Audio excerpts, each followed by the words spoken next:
दोस्तों, अनुस्वार मंच से मेरा डॉक्टर संजीव कुमार का आपको अभिवादन एवं स्वागतम। आज हमारे साथ चर्चा के लिए उपस्थित हैं, उपलब्ध हैं, बड़ी शॉर्ट नोटिस पर उपलब्ध हो गए श्री अरविंद विद्रोही जी।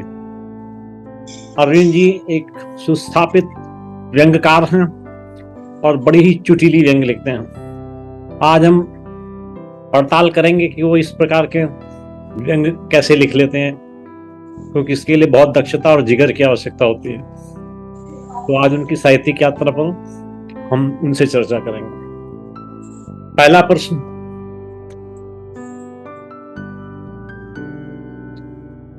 अरविंद साहब जी स्वागतम। हमने कहा पहला प्रश्न आपकी यात्रा की शुरुआत से है कि आप कब, कहां और किससे प्रेरित होकर के लेखन कार्य में आए। सर, मैं 1964 में जमशेदपुर आ गया। जी सर। और हमारी 3 पीढ़ियां है सो अंग्रेजी साम्राज्यवाद के खिलाफ लड़ी है। ओ वेरी हमारे पिताजी, हमारे दादाजी, जी सर। हमारे परदादा। जी सर। और आने का कारण यह हुआ था कि हम मैट्रिक पास किए जी तो हमारे पिताजी बोले कि देखो तुम घर के बड़े लड़के हो और मेरी आयु है जो 45 की है, इससे अधिक हमको लास्ट नहीं करना है। जी जी हम तुमको कहीं नौकरी में रखा देते हैं। जी हम बोले कि नहीं, अगर नौकरी करना होगा तो कहीं प्रोफेसरी वगैरह करेंगे, नहीं तो घर पर खेती गृहस्थी कराएंगे। जी। तो उन्होंने कहा कि हमारी तरफ से तुम्हारी पढ़ाई बंद हो गई। ओ प्रोफेसर बनो, डॉक्टर बनो, इंजीनियर बनो, हमको कुछ लेना देना नहीं है। अच्छा। तो हम रोने लगे। तो माँ बोली कि हम पढ़ाएंगे। तो माँ पैसा दिया, वहाँ हथुआ कॉलेज में एडमिशन करा दिया। हाँ जी जी। लेकिन पिताजी और फीस नहीं देते थे। तो प्रिंसिपल हमसे पूछे कि भाई फीस काहे नहीं दे रहे हैं? नहीं दे रहे हैं तो आप पिताजी से लिखा कर लाइए, फुल फ्री कर देंगे। तो हम पिताजी से लिखाने क्यों जाए? हाँ। हम सीधे डॉक्टर राजेंद्र प्रसाद को चिट्ठी लिखे ओ हाँ जी जी। और अपने ग्रैंड फादर का नाम लिखे कि मैं उनका पोता हूँ, फलाने कॉलेज में हूँ, घर की आर्थिक हालत ठीक नहीं है, अगर भारत सरकार से सहयोग मिल जाए तो मेरी पढ़ाई जारी रहेगी।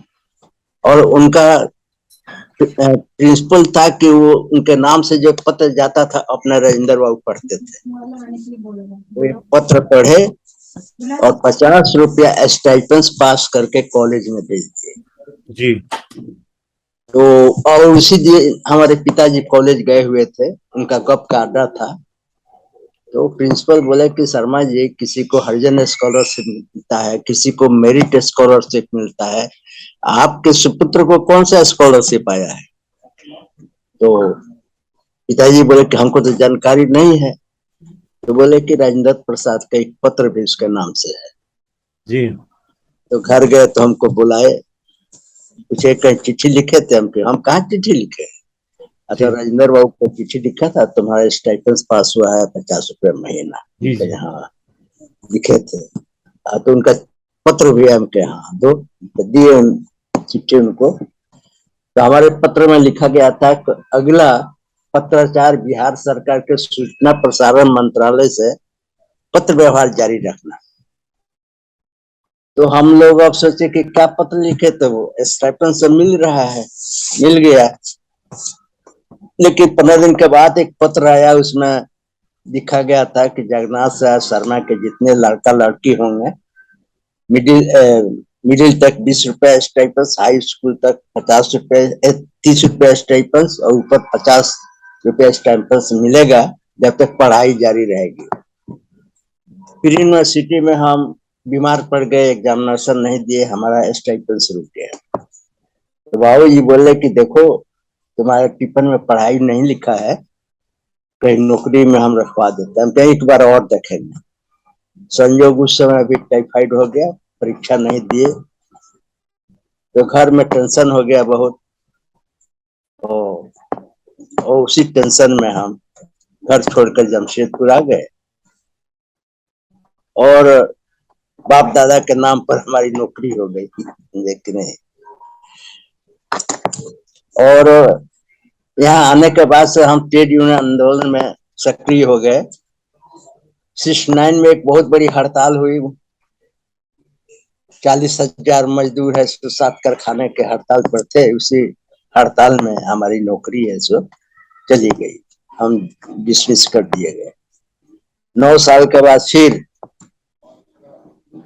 डिसमिस होने के बाद 9 साल घर पर रहते थे। घर के बाद आए तो साहित्यिक वातावरण में यहाँ हम रम गए और लिखना पढ़ना चालू किए और अब तक हमारी 7 किताबें प्रकाशित हो चुकी है, जिसमें महत्वपूर्ण किताब है जमशेदपुर मजदूर आंदोलन पर, और अन्य किताबें हैं सो भोजपुरी में कथा संग्रह है और 3-4 है सो व्यंग संग्रह है। यही हमारी है साहित्यिक योगदान व्यंग के क्षेत्र में। हेलो हेलो, अरे आवाज आ रही है ना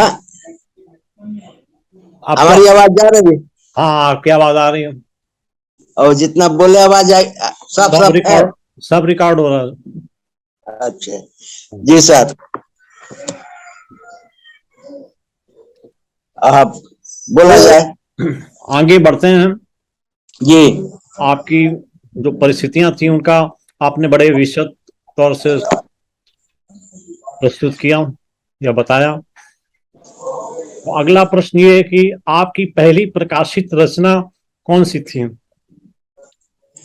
मेरी प्रकाशित व्यंग रचना थे राजनीतिक लाश। जी हेलो, सर। जी सर, आवाज आ रही है, प्लीज। राजनीतिक लाश के संबंध में एक घटना है। हाँ सर। घटना यह है कि जब हम डिसमिस हो गए थे जी सर। तो डिसमिस लोगों के तो कई समस्याएं होती है, खाने पीने का, रहने का, मुश्किल हो जाते हैं। लेकिन हमारे साथ इस प्रॉब्लम नहीं था। इसलिए नहीं था कि हम अरे जिस समय हम डिसमिस हुए उस समय तनख्वाह मिलती थी 600 रुपये जी सर। और हमारा डिपार्ट हमको पर मंथ देता था 1,000 रुपया। तो अन्य 25 आदमी डिसमिस थे तो उन लोगों के साथ तो समस्या थी खाने पीने रहने की, लेकिन मेरे पास ये समस्या नहीं थी। लेकिन उसी समय हमारे पिताजी का देहांत हो गया, हम गांव चले गए थे जी। और गांव पर रह गए। लेकिन जब हम आते थे गांव से तो बैंक से पैसा निकाल कर लोग हमको दे देते थे। इसी बीच में हम कम्युनिस्ट पार्टी ऑफिस में रहा करते थे। जी जी। और हम लोग के नेता थे जमशेदपुर के प्रसिद्ध कम्युनिस्ट नेता कॉमरेड केदार दास जी। तो उनके साथ हम खाना खाने जाते थे। वह हम उनके साथ बराबर हम ही खाना खाने जाते थे। तो जिस होटल में खाते थे उनको 5 आने में खिलाता था और हम साथ में खाते थे। हमारा मार्केट प्लेस से जो पैसा होता था वो दे देते थे। एक रोज हमारा साथी था महेंद्र, उसका नाम था, तो वो बोला कि चलो खाना खाना।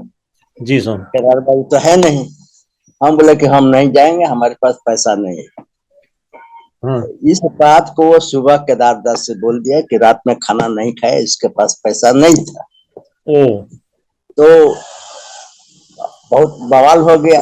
केदार बाबू बोले कि तुम लोग इस झंडा पत्ता का हटाओ, जब हमारे लोग रात में खाना नहीं खाएंगे भूखे सो जाएंगे, इससे इस झंडा से ऑफिस से क्या मतलब है। तो लेकिन हम तो जानबूझकर बोल दिए थे क्योंकि हम खाना खा लिए थे। तो उसी रात में हम है वो छोटी सी व्यंग संग्रह मान व्यंग लिखे हम करीब 30 पेज के जी सर।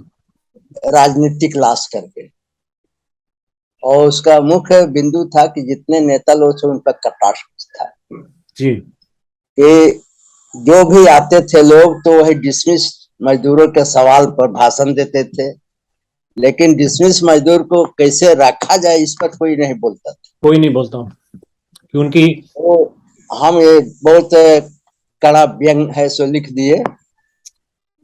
जी। तो हमारे कम्युनिस्ट पार्टी में इस बात को हुआ कि तमाम नेताओं पर इन्होंने व्यंग लिखा है, हाँ। इनको पार्टी से निकाल दिया जाना चाहिए। ओ। तो केदार बाबू बोले कि क्यों, लेखक का अपना विचार है,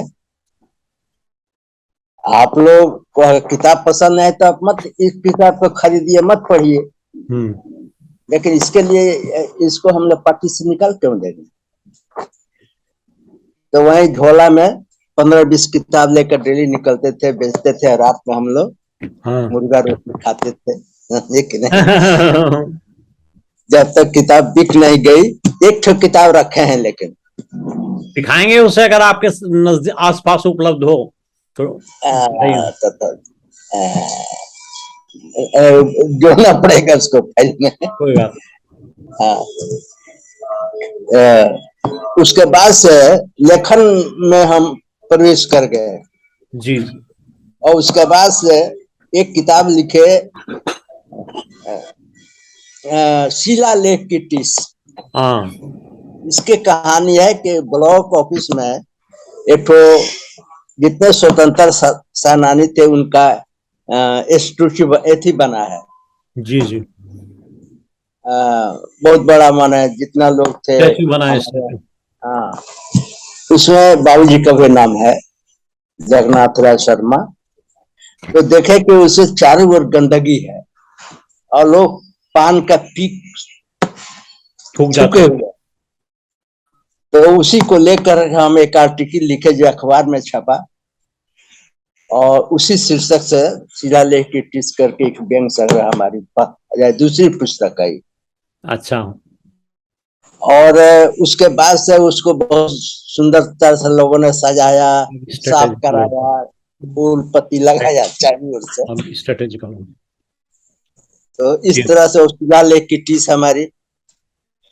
और उसके बाद से जो व्यंग संग्रह है मेरे, नाक के नीचे नाक। अच्छा, बड़ा आपके टाइटल बड़े प्रभावी होते हैं। हाँ, और इसके बाद लिखे दांत के नीचे दांत। अच्छा। हाँ, और उसके बाद से जो संग्रह है जो आपके यहाँ छपी है, भूली बिसरी यादें। भूली बिसरी। और इस भूली बिसरी यादें पर लोगों ने बहुत चर्चा की है। अच्छा, वेरी गुड। एक प्रोफेसर हैं रांची के, अशोक प्रियदर्शी। हाँ हाँ हाँ, मैं मिल चुका हूँ अशोक प्रियदर्शी से। हाँ, तो प्रियदर्शी जी हमको फोन किए कि विद्रोही जी 2 सीटिंग में आपका हम संस्मरण पढ़ गए जी। कि अद्भुत है, और इस तरह का संस्मरण अब तक हमारे नजर से नहीं गुजरी इस तरह की किताबें, कि आपने एक नया ट्रेंड दिया है जब संस्मरण लिखने का। जी। बहुत उन्होंने बहुत कई फोन पर 15-20 मिनट इस पर बात की। हाँ। फिर एक रवि श्रीवास्तव हैं, हाँ। हाँ, उन्होंने भी बहुत उस पर लिख करके भेजा भी, और बहुत चर्चा उस पर उन्होंने की अच्छा तरह से। जी सर। और आपको और बड़े बड़े कुछ साहित्यकार हैं जिन्होंने इस पर बहुत अच्छा विचार दिए हैं। ये तो बड़ा सुंदर बात है, लोगों को रुचि आई तो इसका मतलब प्रयास लिखने के और प्रकाशन करने के सार्थक हुए ना सर। जी। और एक किताब में जो सेकंड एडिशन निकालना है हमको, आप ही के यहाँ से इसको हमको बहुत जल्दीबाजी हो गई, हम बड़ा अफसोस किए बात। जल्दीबाजी क्या, आप बोलोगे तो हम 5 दिन में छाप देंगे। अब तो छप करके भेज दिए हैं, लेकिन इसका सेकंड एडिशन निकालना ही है। भेज दीजिए। जी, और बोला जाए। आपने केवल व्यंग लिखना ही क्यों स्वीकार किया? कुछ और विधाओं में नहीं आपने लिखा? क्योंकि हम तो एक डिसमिस वर्कर थे ही, जी सर।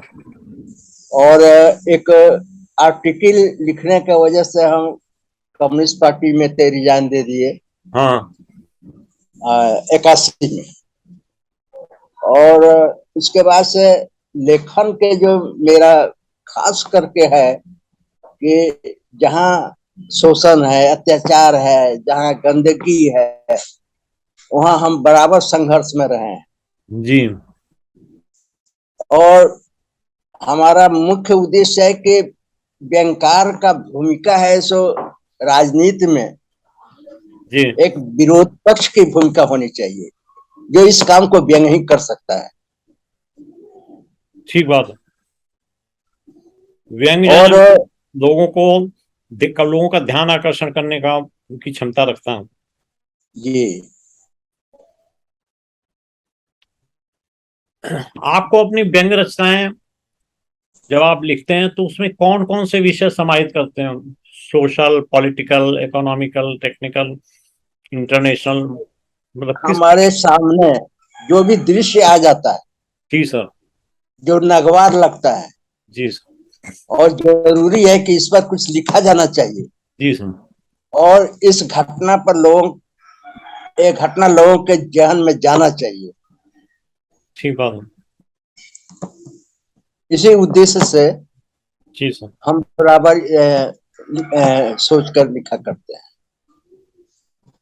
और इसीलिए जब हम डिसमिस होकर के आए तो लोगों ने मेरा, साहित्यकारों ने विद्रोही का टाइटल दे दिया। हाँ, तभी आप विद्रोही लिखने लगे हैं? हाँ हाँ, उसके पहले हम अरविंद कुमार शर्मा लिखा करते थे। अच्छा, तो आपकी जो किताबें पब्लिश हुई, 7 किताबें आप बता रहे हैं, तो सारी जी व्यंग जी, की हैं या इसमें कुछ और भी है? नहीं नहीं, आपको एक तो भोजपुरी में है, भोजपुरी हाँ। कथा संग्रह है। अच्छा। एक जमशेदपुर मजदूर आंदोलन पर है। हाँ जी जी। और हमने देखा कि जमशेदपुर के मजदूर आंदोलन की जो किताबें हैं, जी सर। वो एक पक्षीय है। सुभाष बाबू तक, जी सर। प्रोफेसर अब्दुल बारी तक जितना आंदोलन हुए उसकी तो चर्चा है, लेकिन उसके बाद से विरोधी दल के नेताओं ने जो आंदोलन किया, बहुत जी बड़े बड़े आंदोलन हुए, जी। इसका कहीं इतिहास में चर्चा नहीं। तो मेरे दिमाग में ये बात आई कि इस पर भी एक लिखा लिखिए जाना ना, चाहिए। और क्या, ये बड़ा तो उत्तम विचार है। एक, जी, तो मेरे विचार में ये बात आई कि यहाँ सबसे पहले मजदूर आंदोलन में शहीद हुए थे हजारा सिंह। जी सर। तो हजारा सिंह का नाम तो लोग सुने थे, लेकिन हजारा सिंह कौन थे ये किसी को जानकारी नहीं थी। ओ। तो हम लगे सर्च करने, तो एक आदमी मिले, बोले कि देखो भाई, जिस समय हजारा सिंह के सीने पर गाड़ी चढ़ाई गई थे, जी सर। उस समय साधु राम करके थे, वहां मौजूद थे, और उनकी एक दुकान है टेल्को में, छोटी सी दुकान है, वहीं बैठते हैं। जी तो हम गए उनके पास, साधु राम के पास, उनसे जी। बोले, हम हजारा सिंह का नाम लिए तो रोने लगे। बोले कि हाँ। बाबू, बहुत से अंग्रेजी पत्रकार आए थे लोग, और हजारा सिंह पर बहुत कुछ बतलाए थे, छपा कि नहीं, अब तो हम मरने के कगार पर हैं, जी सर। अब हजारा सिंह का नाम लेकर रुला दिए। तो 1 मिनट 2 मिनट पर हजारा सिंह पर बातें नहीं होगी, अब हमारे घर पर आइए। तो घर पर गए, पराठा, दही, भुजिया खिलाए, जी और वो 2.5 घंटा रिपोर्ट किए। जी। हजारा सिंह कौन थे, हजारा सिंह का असली नाम क्या था, हजारा सिंह भगत सिंह के साथ में कब जुटे, फिर भगत सिंह के आदेश पर ओटी बैंक मद्रास पर कैसे ये लोग डकैती डाले, ओहो। खजाना लूट लिए, कैसे हजारा सिंह पकड़ा गए, फिर कैसे काला पानी की सजा हो गई, फिर काला पानी से जमशेद पंजाब जाने लगे तो पंजाब सरकार उनको रोक लगा दी। फिर जमशेदपुर में आए, कहाँ रुके, किसके यहाँ रुके। ये सारे फिर विवरण आपने किताब में शामिल किए हैं? जी जी। जी। और उसके बाद हम पूछे कि अच्छा इनका फोटो होगा कहीं, तो उन्होंने कहा कि साक्षी में एक डीलक्स स्टूडियो था, फोटो लिया था हॉस्पिटल में। तो हाँ, डीलक्स स्टूडियो वाले के पास गए तो बोला कि भाई उसका निगेटिव तो है, लेकिन हमारे यहाँ तो बोरा का बोरा निगेटिव है, जी। मिलेगा कि। तो हम बोले कि एक एक बोरा निगेटिव दीजिए, उसमें हम लोग बैठ कर खोजेंगे। संयोग से पालके बोरा में आधा घंटा के अंदर उनका निगेटिव मिला। जी। तो उसे फोटो वोटो बनाया गया।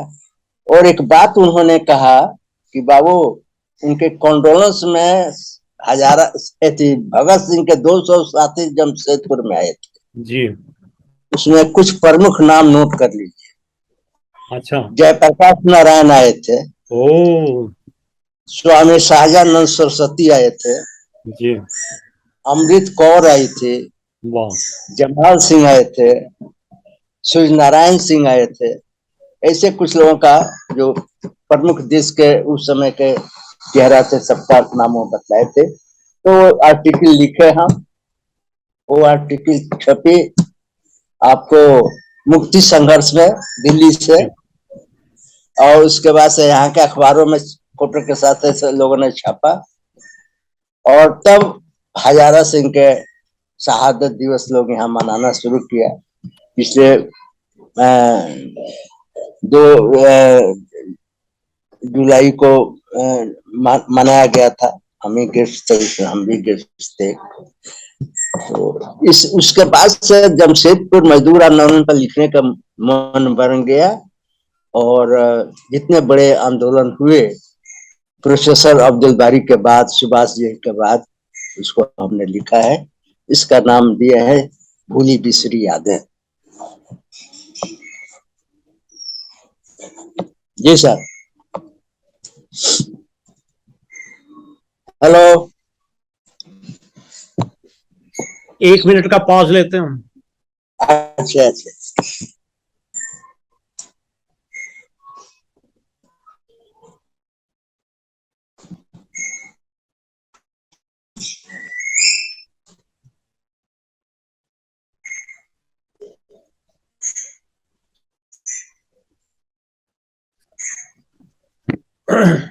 कभी आपके समक्ष व्यंग लिखने में ऐसी समस्या आई है कि उस विषय पर व्यंग लिखना खतरनाक हो सकता है, परेशानी हो सकती है, और आपने उसको छोड़ दिया कि चलो देखेंगे बाद में? नहीं नहीं, ऐसा हम मेरे ऐसी कोई प्रॉब्लम आ गया जिसको व्यंगकार नहीं लिखे छोड़ दे, हमारे साथ ये बात नहीं है। हम रिस्क लेकर लिखने के लिए हमेशा तैयार रहते हैं। हाँ हाँ, रिस्क हो जाता, ठीक है ना। आजकल व्यंग लेखकों की संख्या बहुत जबरदस्त तरीके से बढ़ी है। हर चौथा साहित्यकार व्यंग लिख रहा है। आपको क्या लगता है कि इस प्रकार के जो व्यंग लेखन हो रहा है, तो उसकी कितनी सैंक्टिटी है, उसको कितना आप सार्थक मानते हैं? देखिए, व्यंग लेखकों की भीड़ तो हो गई है। हाँ सर। इसमें कोई कहने में संकोच नहीं है, व्यंग लेखकों की बहुत बड़ी भीड़ है। जी सर। लेकिन व्यावहारिक स्तर पर कितने व्यंगकार हैं जी। जो कि समस्याओं को गंभीरता से लेकर के और समय के साथ मुठभेड़ करने के लिए तैयार रहते हैं, ये बड़ी बात है। जी।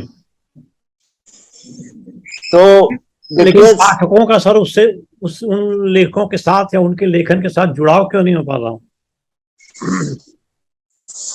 नहीं समझ, बात नहीं समझे आपका। मेरा ये कहने का मतलब है कि जितना व्यंग लिखा जा रहा है और साहित्य भी, तो पाठकों का उनके साथ में जुड़ाव क्यों नहीं हो पा रहा? पाठक क्यों नहीं खरीद रहे हैं उनकी किताबें? अब मैं स्पष्ट। देखिए, सवाल है कि पाठक खरीद क्यों नहीं रहा है, लेकिन लोग अगर साहित्य खरीदते हैं तो व्यंग व्यंग साहित्य ही खरीदते हैं अधिकतर। हम्म। हम देखते हैं कि जो भी पुस्तक मेला वगैरह लोग लगाते हैं, जी सर। उसमें सबसे अधिक बिक्री होती है तो व्यंग साहित्य की होती है। हाँ, जिसमें भी कोई दो राय नहीं, आप सही कह रहे हो। अब देखिए, हम विदूषक पत्रिका निकलते थे, हाँ जी सर। और विदूषक पूरा चर्चित पत्रिका हो गई थी। तो संयोग से हार्ट अटैक हुआ हमको। हाँ जी। हार्ट अटैक, हाँ, हार्ट अटैक के बाद से उसको हम स्थगित कर दिए। साल में 1-2 अंक निकालना शुरू किए, जी। और वो अंक, और लोग बराबर है सब फोन कर पूछते हैं कि का विदूषा का बंद कर दिए। हाँ।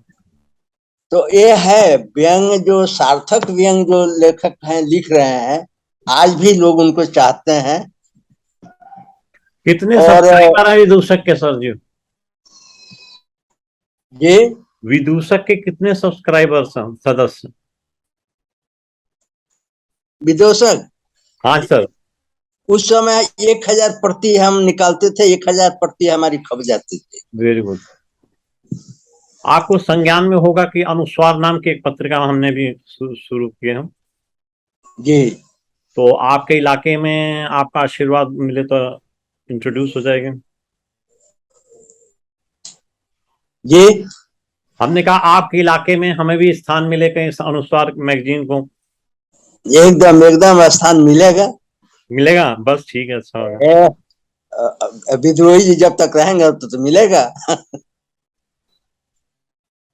अब देखिए, व्यंग यात्रा हम 30 प्रति मंगाते हैं, 30 ऐसे खप जाती है। बढ़िया, तो हम आपको कितनी प्रतियां भेज दिया करें? हैं? आपको हम अनुस्वार की कितनी प्रतियां भेज दिया करें सर? अभी 5 भेजिए, उसके बाद से हम उसको बढ़ा देंगे। ठीक है सर, थैंक यू। अब ये देखिए, हिंदी का जो भविष्य है वो जी नई सोशल मीडिया की जो क्रांति आ रही है या जो डिजिटल माध्यम आ रहे हैं, तो उनको देख के क्या भविष्य क्या लगता है आपको साहित्य का? देखिए, साहित्य का भविष्य अंधकार में नहीं है। जी। इंडिया के होने के बाद भी लोग जी। साहित्य पढ़ना चाहते हैं, पढ़ते हैं, उसके पाठक हैं अभी भी। ठीक है, ये तो अच्छी खबर है। तो आपको लगता है इससे पाठकों की संख्या में वृद्धि होगी? देखिए, पाठकों की संख्या में वृद्धि होने का जहां तक प्रश्न है, जी। लोग अभी पढ़ना चाहते हैं, किताबें बड़ी महंगी हो रही, समझे कि नहीं? कागज सर जी इतना महंगा हो रहा है, क्या करें? डेढ़ ये आप 6 महीने 8 महीने के आपके पीरियड के अंदर कागज के दाम 1.5 गुने हो गए, आप तो जानते हो। हाँ,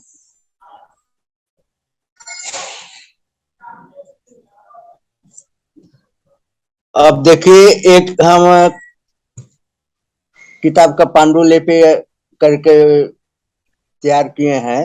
जी। तो उसका इसका नाम दिया है जलती रहे मशाल। बहुत सुंदर।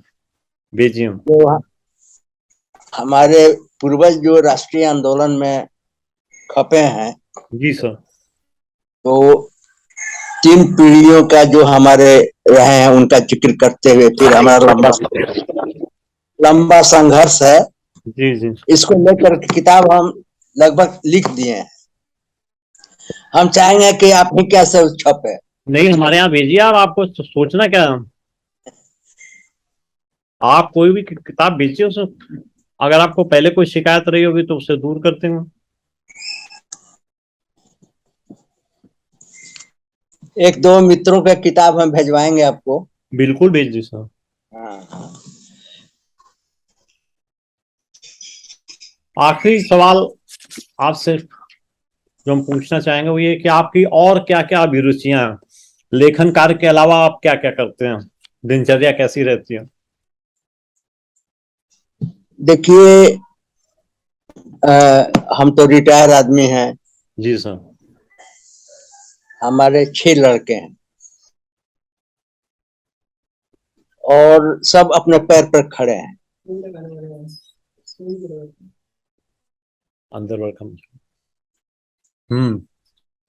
हमारे 6 लड़के हैं, अपने पैर पर खड़े हैं। वेरी बड़े लड़के हमारे ठेकेदार हैं, उससे छोटे लड़के पत्रकार हैं, उससे छोटे हैं सो फौज में ऑफिसर थे, उससे छोटे हैं सो वकील हैं, प्रतिष्ठित वकीलों में है। अच्छा। उससे छोटा फिर फौज में, और सबसे छोटा बेटा हमारा बैंक मैनेजर। अच्छा। और सब परिवार हमारा एक साथ है। ये बोला बहुत सुंदर है। तो आपके सारे दायित्व तो पूरे हो गए। आप मस्ती के साथ लिखना जारी रखे हो और डॉक्टर संजीव के पास भेज दें, प्रकाशित कर देंगे। ये हमारा सबसे है कि ये हमारा तीसरा हार्ट अटैक था। बच्चे नहीं नहीं हैं। नहीं, आप में जीवट है, आप हमेशा खुश रहते हो, तो कोई परेशानी होगी नहीं, आएगी तो टल जाएगी। पॉजिटिव सोच है आपकी तो भला ही रहेगा। अब देखिए, ये जो हार्ट अटैक हुआ हमको रांची में, बोकारो में हुआ था, बहन के हैं। और बोकारो ना, यहीं भेज दो, लगा दो। बोकारो ना हो करके जमशेदपुर आ गए हम। तो डॉक्टर जब एंजियोग्राफी किया तो बोला कि सर आप बोकारो से चल कैसे आए? हम आप लोग ट्रीटमेंट कीजिए, अभी हमको रहना है। और अब आपसे हम चाहेंगे कि आप नवोदित कलाकारों, रचनाकारों के लिए, उदीयमान साहित्यकारों के लिए अपने अनुभव और अपने लेखन के उससे जो कुछ ज्ञान प्राप्त किया है उसमें क्या संदेश देना चाहेंगे उन लोगों को? हम नए लोगों को यही संदेश देना चाहेंगे कि सच का पक्षधर होइए, कबीर बनिए, बहुत झूठ सुंदर। के आवरण से अपने को दूर रखिए। इसी में है सो समाज की भलाई है, देश की भलाई है। बिल्कुल ठीक कह रहा हूँ। हाँ, जहाँ सच है वहीं खड़े रहिए। बिल्कुल ठीक बात है। इसी के साथ आज की सभा हम समाप्त करते हैं। आपके साथ बड़ा रोचक संवाद रहा, आपने बहुत सारी चीजों का उजागर किया और किस तरह से आपने कठिनाइयों में संघर्ष करके अपने आप को स्टैब्लिश किया। तो बहुत ही रोचक जानकारी मिली, बहुत ही ज्ञानवर्धन संवाद रहा। आपसे अनुस्वार की तरफ से हम आपको बहुत बहुत धन्यवाद देते हैं, आभार प्रकट करते हैं और साथ ही ये कामना करते हैं कि हमारी ये संवाद फिर आगे चलती रहे। जी, नमस्कार।